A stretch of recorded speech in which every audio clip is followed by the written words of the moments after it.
Hello guys! So ngayon may in-order si mama na sapatos siya. So sa TikTok shop siya na order sa Sandals Shoes Store.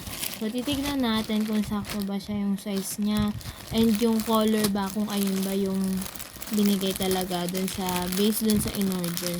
So buksan na natin. Ayan. Sabi dun kasi flexible yung shoes na to. Color black ba yan, order mo? Ayan, color black siya, oh. Tingnan natin. Tanggalin natin sa plastic. So, guys, yung maganda pa dito, mura na and quality pa yung sapatos kasi nagre-range lang siya ng 159 pesos. Ayan. So, guys, yung baka yung iba nagtataka ba't ito natatanggal? Siyempre, di ba pag nilalaban natin yung sapatos, automatic tatanggalin talaga to para malinis yung loob. So, ayan yan siya. Kaya siya natatanggal. So, ayan na. Ito, tingnan nyo to guys. Ang ganda, oh. Malambot siya. Tapos, alam niyo yung ang ganda ng quality niya sa halagang 159 pesos lang. May ganito ka ng sapatos. So, isusukat to ni mama guys. Tingnan natin kung kasya. Ayan guys, sinukat na siya ng mama ko. So, sakto naman siya. Anong masasabi mo, ma?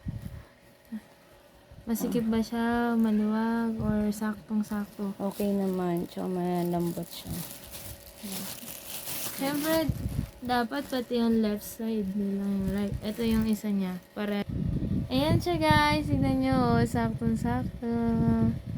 Yun yung goods talaga yung quality niya. And yung tela niya, ang ganda talaga. Ayan, saktong-sakto siya sa paa ni mama. And yung maganda pa dito, ang ganda din ng swelas niya dito. Malambot. Ayan. Sa halagang 159, may ganito ka ng sapatos, di ba? Sa TikTok shop na na-order. And dami nila ngayong mga sale sa TikTok shop. Kaya mag-check out na din kayo sa shoe store, fashion shoe store. Ayan siya. Ayun lang guys. So, thank you for watching. Thank you for watching. God bless. Bye-bye.